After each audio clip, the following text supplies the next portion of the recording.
HighBridge, a division of Recorded Books, presents Bullet for a Star by Stuart M. Kaminsky, read by Patrick Lawlor. 1. It was the summer of 1940, a hot August day in the San Fernando Valley, and I had doubts that my '34 Buick would even get to Warner Brothers. The pistons were making threatening noises, and with $4 in my wallet and nothing in the bank, I tried to ignore the sound. I was, I hoped, on the way to a job. I totaled my assets and saleable qualities as I turned down Barham. I was on my own, had my office rent paid till the end of the month, knew a dozen people I could hit for a few dollars, including an ex-wife who worked for an airline and liked me, but long ago gave up loving me, with good reason. My health, except for an occasional sore back, was good, though it wouldn't be much longer if I had to keep living on nickel tacos and Cokes. My face was in my favor. I badly needed a haircut, but sometimes the slightly wild look was just what a client wanted in a bodyguard. My nose had been broken at least 3 times, once by a baseball thrown by my brother, once by a windshield, and once by a fist thrown by my brother. In that order. But at 5'9", the nose was a valuable asset. It announced that I had known violence. I had been about to answer an ad in the L.A. Times for a part-time commissioned skip tracer for an auto agency in Fresno when the call had come from Sidney Edelman at Warner Brothers. Sid said he had a job for me if I could get to the studio in a hurry. I didn't bother to ask what the job was. He knew I didn't care.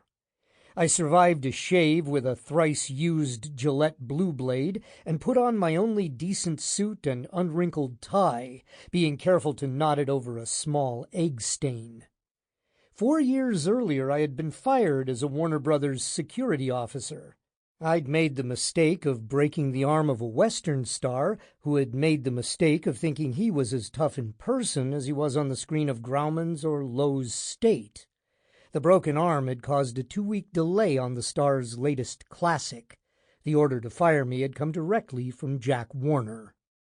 For the past 4 years I had barely survived as a private investigator. The jobs had been few. Helping a house detective named Flack in a second-rate hotel during conventions, searching for missing wives of shoe salesmen, picking up days here and there as a bodyguard for movie stars at premieres. I had Mickey Rooney twice, and he was hard to keep up with. But MGM didn't argue about the salary and paid it fast. I pulled up at the Warner gate behind a black Pontiac. The uniformed guard at the gate, a big-bellied, good-natured giant named Hatch, motioned Walter Brennan through, and I eased forward. As I reached through the window to shake Hatch's massive, hairy right hand, I wondered why the studio had suddenly forgiven me. "Toby Peters, for Christ's sake! How you doing?" Hatch was about 60, but his grip was inescapable. There was a car behind me, a limousine with a chauffeur waiting to go through the gate. "I'm making it, Hatch, and they tell me times are getting better." "God willing," he said. "But that European war don't look good." I nodded. "Hatch, Edelman sent for me." "Right, he called down. You know where the building is. Take Litvak's space. He's on location somewhere." I thanked Hatch and drove through slowly, past 2 of the block-long barracks-like Warner buildings and a flock of extras dressed as pirates. Eventually, I slipped down a narrow alley to the office building where Sid Edelman hung his nerves. Warner is a labyrinth of 2-story rectangular buildings, outdoor sets, and sound stages. Edelman's office was on the first floor of one of the office buildings. Sid was called a producer, but he didn't produce many things that made their way to the screens of theaters. He had started by getting coffee for the brothers Warner when they were still junk dealers.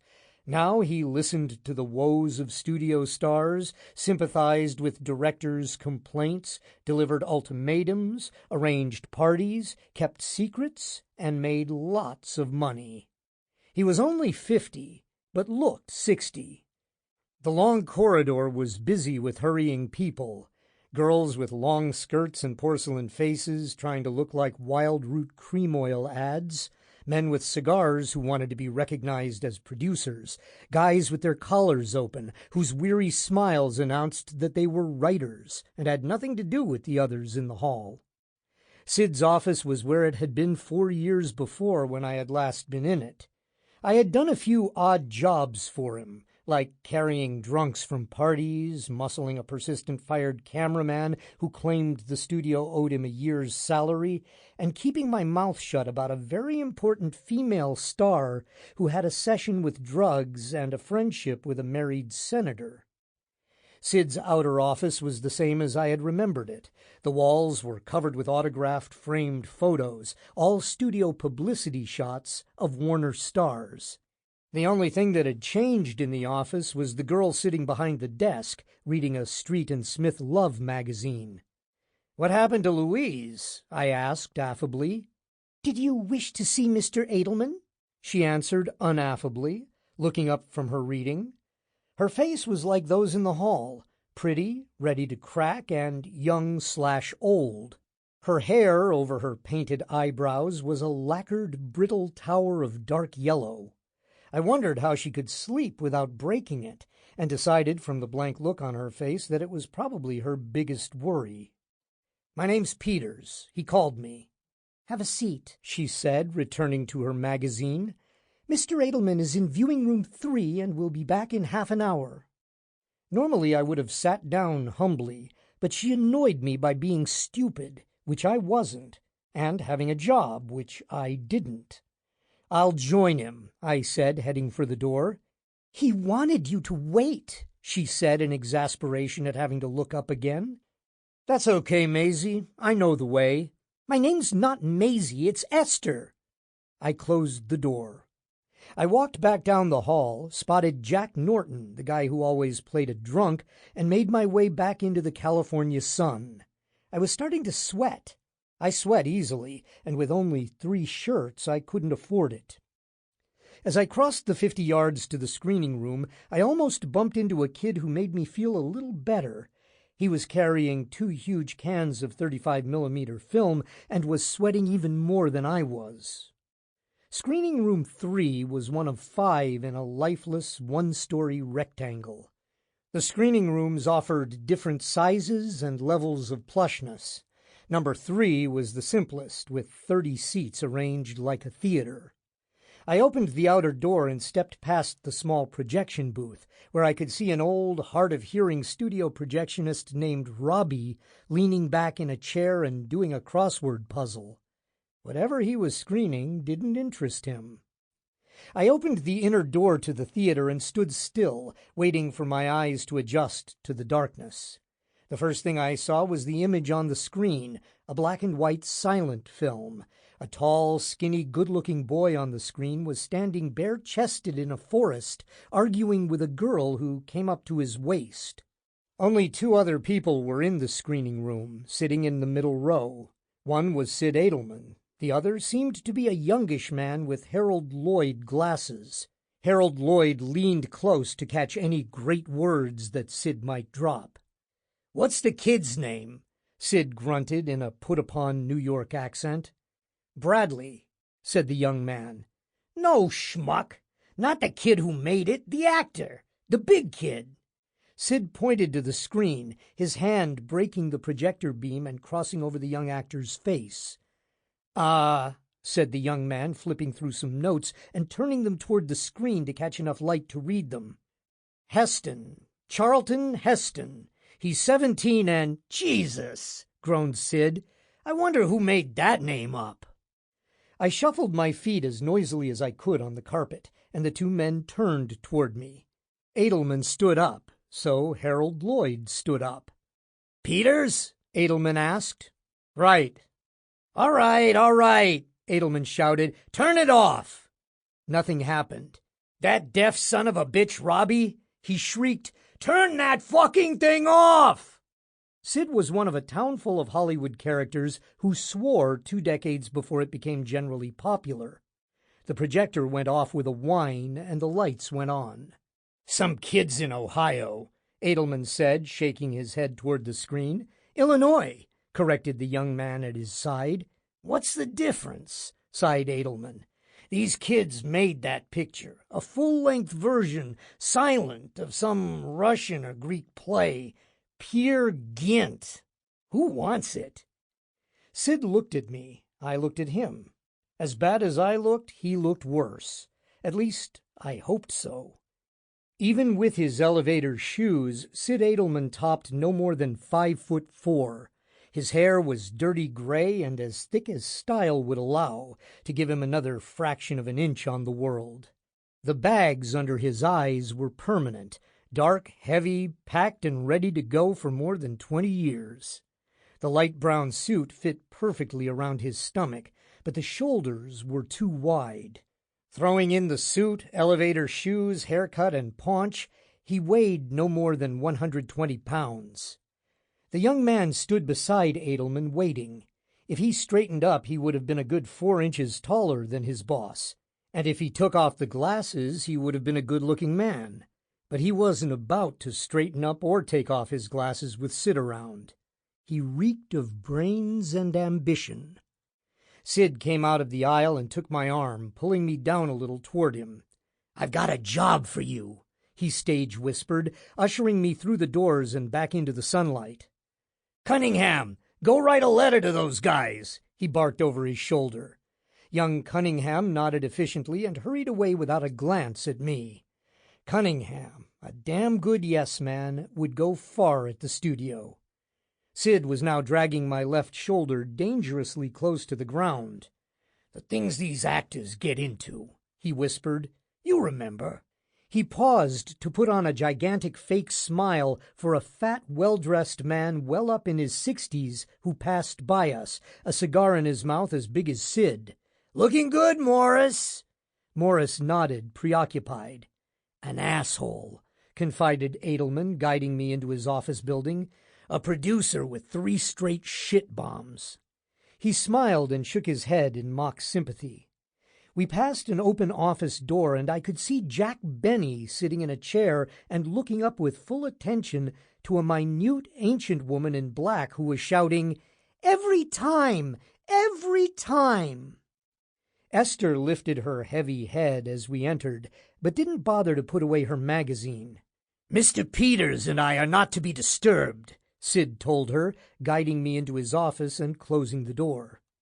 His office was large, with a big window looking directly at another huge window about 10 yards away in a similar building. There was a man in the other window. He wore a dark sweater, had a mustache and unruly hair, and held a pipe in one hand as he looked up in the sky. "That," said Edelman, pointing directly at the man, "is Faulkner, the writer." Edelman looked at Faulkner, who smiled genially and went back to looking at the sky. Sid shot me a look to see if I knew who Faulkner was. I didn't bite, and he continued. "You know what he's costing us for 2 weeks' work? MGM didn't want him, and you know what we're paying him?" "No," I said, sitting across the desk from Edelman, who had not offered me a seat. "Don't ask," he said, tearing his eyes away from the writer and sitting uncomfortably in his chair, an oversized leather monster. The office was remarkably plain for a producer. Dark carpeting, a big desk, a bookcase full of scripts, and 2 pictures on the wall, one of the brothers Warner and one of President Roosevelt. Both were autographed. A small refrigerator stood in one corner, and there were 2 plain chairs for visitors. "Well," beamed Sid, turning from studio hen to salesman, "how have you been? Can I get you a drink?" "No drink, thanks. I've been doing fine." He shoved a couple of pens and pencils into a desk drawer and looked over at me. "You've been doing lousy," he said evenly. "I've been doing lousy," I agreed, "and I'd like a beer." He got up and hustled to the refrigerator. He talked as he moved and brought me a bottle of Ballantine's beer with a glass. The glass had a decal of Porky Pig on it. "You know, Peters, I had nothing to do with your getting booted 2 years ago. I want you to know that. It's 4 years, Sid, and I never blamed you." I poured the beer slowly and watched Porky's eyes turn amber from the liquid. Faulkner smiled across at me and turned away. "You know," Sid went on, after looking at me intently while I took a long drink as if I hadn't a care in the world, "you had one quality I always admired." "My rotten temper. But I'm older now." I tried to make it sound wise and ironic. No, he said. "You're honest. You keep things to yourself. You saw something here and you kept your mouth shut, even when you got axed. You follow me? You've got a secret for me to keep." In a way.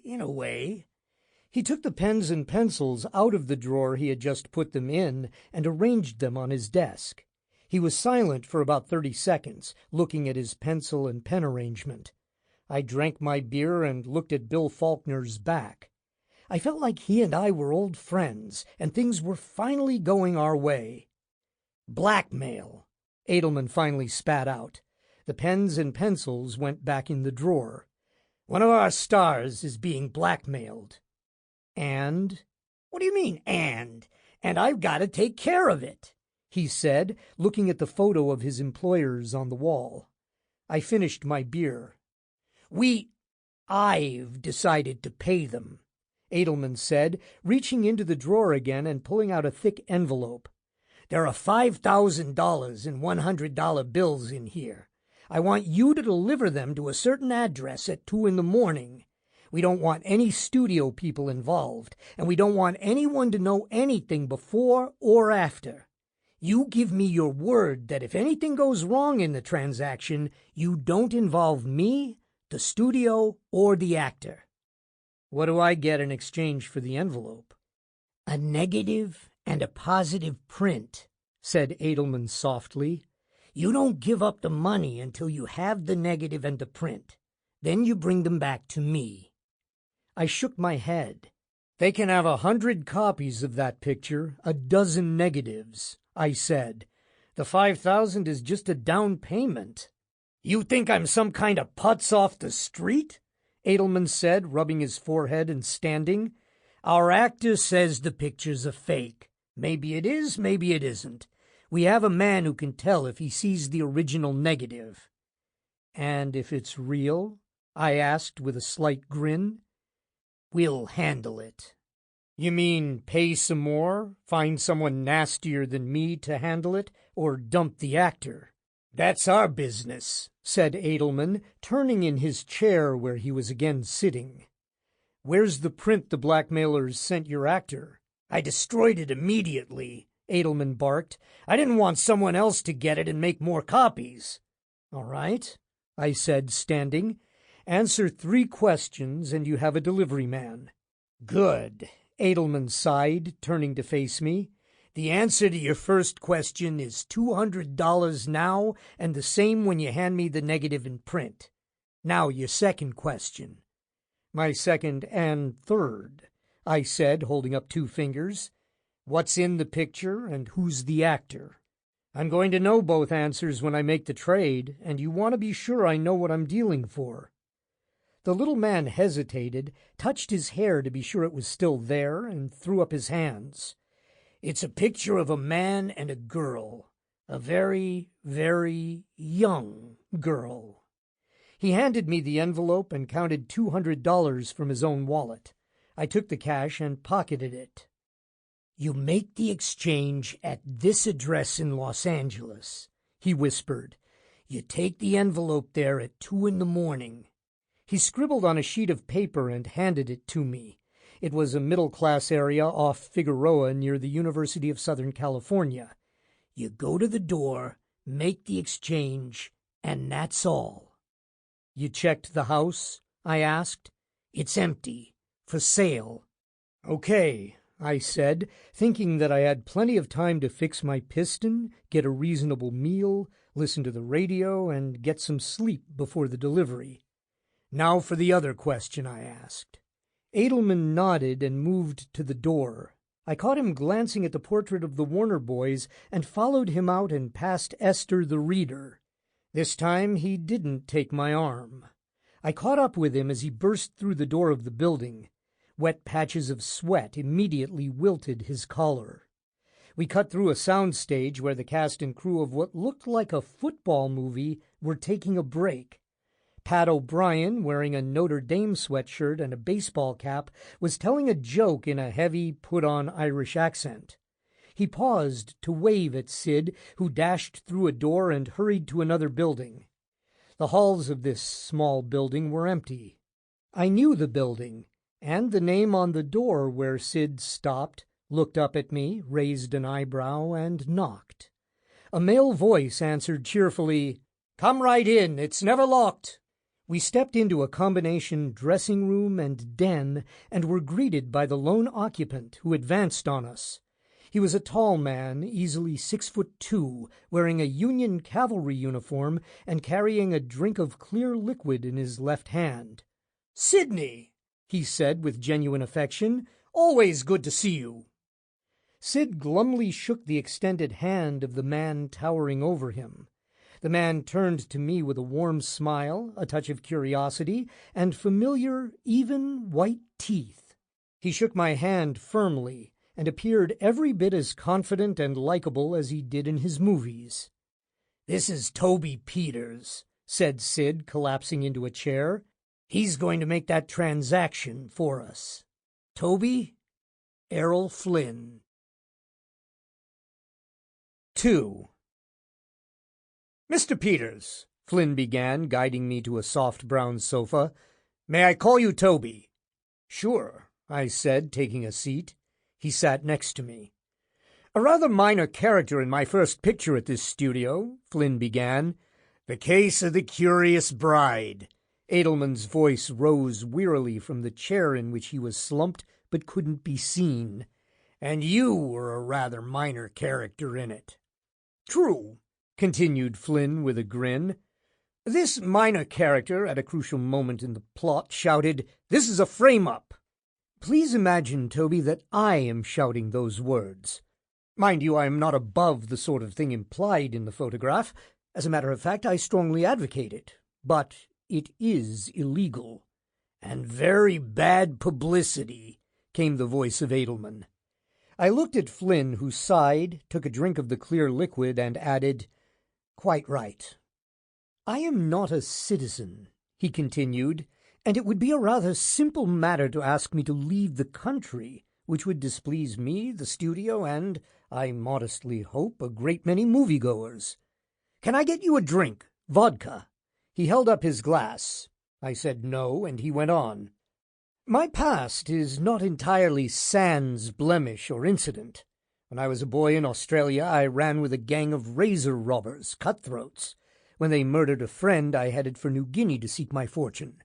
Instead, I spent some time in jail for assaulting an unsavory Chinese, and a short time later was within inches of losing my life when I was put on trial for killing a headhunter who had attacked me."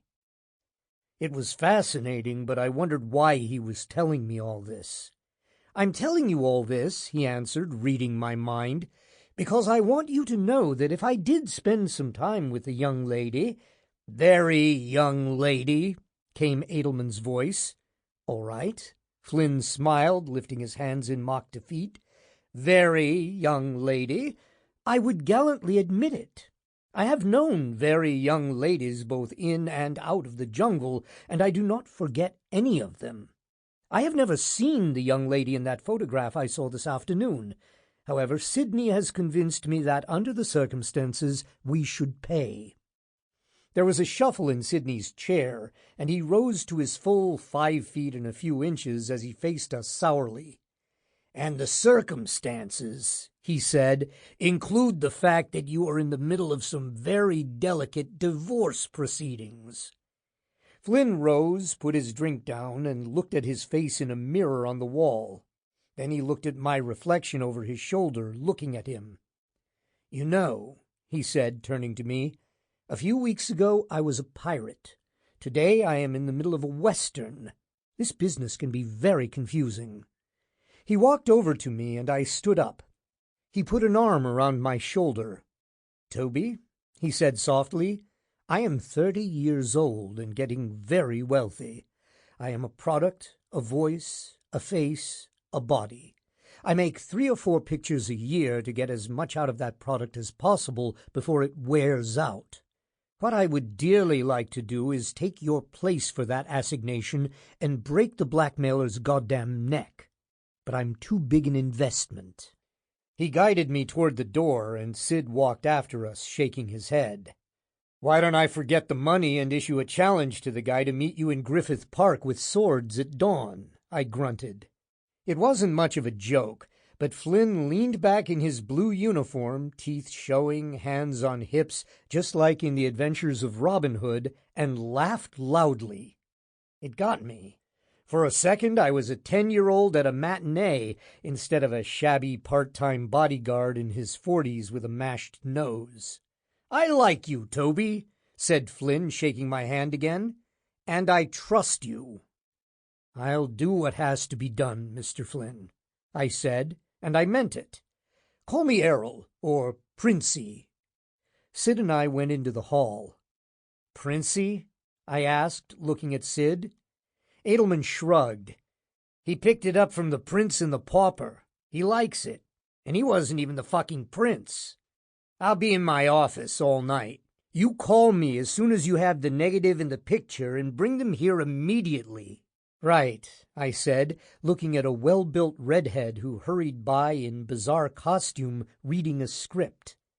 Edelman went back to his office, and I retrieved my Buick from Anatole Litvak's parking space.